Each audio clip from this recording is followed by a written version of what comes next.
دنیا میں ہر نئی ایجاد کا ایک وقت ہوتا ہے، ایک پل جو سب کچھ بدل دیتا ہے۔ آج ہم جس چیز کو روزانہ کا حصہ سمجھتے ہیں، کبھی وہ صرف ایک خواب تھا۔ کار، ایک ایسی مشین جو صرف ہمارے سفر کا ذریعہ نہیں بلکہ انسانی ترقی کا انجن بن گئی۔ مگر یہ کہانی کہاں سے شروع ہوئی؟ کس نے سب سے پہلے اس کا تصور کیا؟ کس ملک میں پہلا انجن گھوما؟ آئیے ہم آپ کو لے چلتے ہیں ایک ایسے سفر پر جو گھروں کے گھونگھٹ سے نکل کر AI ڈرائیون فیوچر تک جاتا ہے۔ 17ویں صدی کا وقت تھا۔ یورپ اور ایشیا میں لوگوں کا سفر گھوڑوں، بیل گاڑیوں اور کشتی کے ذریعے ہوتا تھا۔ سفر لمبا، مشکل اور تھکا دینے والا ہوتا تھا، مگر چائنا میں ایک یورپین مشنری فردینانڈ پربسس نے ایک چھوٹی سی سٹیم پاورڈ ٹوائے وہیکل بنائی، بس ایک ڈیمانسٹریشن کے لیے۔ یہ سفر ایک کھلونا تھا، لیکن اس نے ایک نئی سوچ کو جنم دیا۔ 1769 میں فرانس کے نکولس جوسپ نے اس سوچ کو حقیقت میں بدلا۔ انہوں نے ایک سٹیم پاورڈ گاڑی ڈیزائن کی، کینون لے جانے کے لیے۔ 3 پہیوں والی یہ وہیکل دھیرے چلتے ہوئے بھی دنیا کی پہلی کار کہلائی۔ لیکن اصل تبدیلی آئی 19ویں صدی کے آخر میں۔ جرمنی کے انجینئر کارل بینز نے 1885 میں دنیا کی پہلی پیٹرول پاورڈ کار لے کر آئے، بینز پیٹنٹ موٹر ویگن۔ یہ کار 3 پہیوں پر چلتی تھی اور انٹرنل کمبشن انجن کا یوز کرتی تھی۔ 1886 میں ان کو اس کا آفیشیل پیٹنٹ مل گیا، مگر کہانی میں اصلی جان اس وقت آئی جب ان کی وائف برتھا بینز نے بنا بتائے کار اٹھائی اور 106 کلومیٹر کا سفر طے کیا۔ پہلی بار کسی انسان نے اتنا لمبا سفر کار میں طے کیا تھا۔ راستے میں انہوں نے فیول بھی خود ارینج کیا اور کار کے چھوٹے موٹے مسائل بھی سالو کیے۔ ان کا سفر صرف ایک ٹیسٹ نہیں تھا، وہ پروف تھا کہ یہ مشین فیوچر بن سکتی ہے۔ ادھر امریکہ میں ایک اور سوچ پانپ رہی تھی۔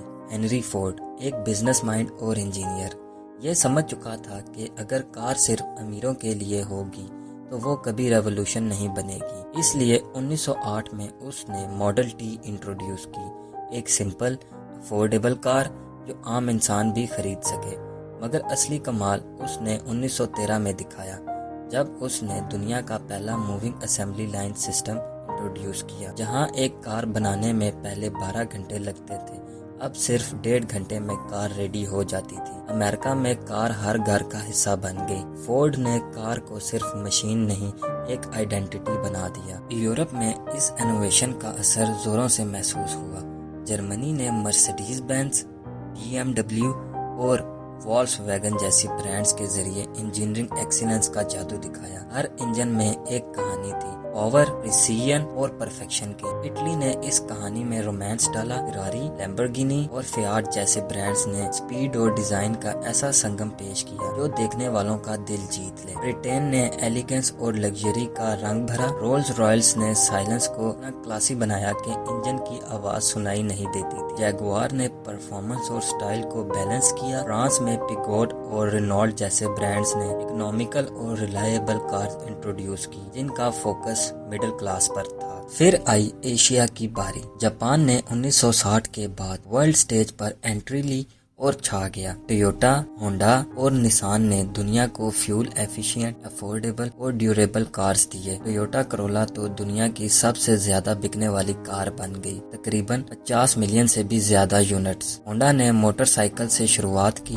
اور پھر سیوک اور ایکارڈ جیسے ماڈل سے دنیا بھر میں اپنی جگہ بنا لی۔ ساؤتھ کوریا بھی پیچھے نہیں رہا۔ ہنڈائی اور کیا نے ڈیزائن، فیچرز اور افورڈیبلٹی کے ذریعے کار انڈسٹری میں تیزی سے ترقی کی۔ مگر یہ کہانی یہاں رکتی نہیں۔ 1997 میں ٹویوٹا نے لانچ کی پریس، پہلی ماس پروڈیوس ہائیبرڈ کار، جس نے فیول کنزپشن اور کاربن ایمیشن دونوں میں کمی لائی۔ اور پھر 2003 میں ایلون مسک نے ٹیسلا موٹرز کا ساتھ دیا اور دنیا الیکٹرک کار ریولوشن میں چلی گئی۔ ٹیسلا ماڈل S، 3، X اور Y نے کار انڈسٹری کے ہر رول کو توڑ دیا۔ اب کار میں صرف پیٹرول نہیں، ٹیکنالوجی کا جادو تھا۔ اب بات ہو رہی ہے آٹونومیس ڈرائیونگ کی۔ گوگل کا ویمو، ایپل اور ٹیسلا جیسی کمپنیز ایسی کارز بنا رہی ہیں جو بنا ڈرائیور کے چلیں گی۔ سینسر، کیمراز اور AI سافٹ ویئرز کار کو سوچنے، سمجھنے اور ڈیسیژن لینے کے قابل بنا رہے ہیں۔ یہ کار صرف چلتی نہیں، سیکھتی ہیں۔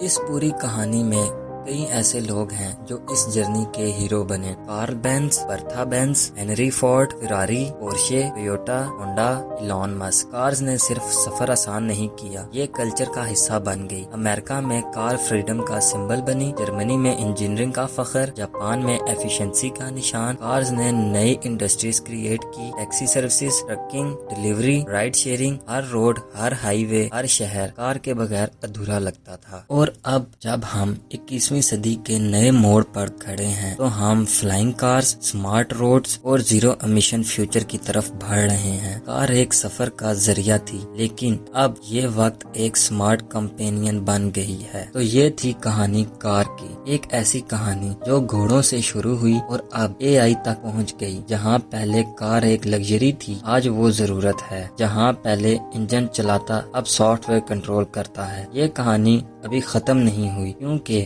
کار کا فیوچر ابھی لکھا جا رہا ہے۔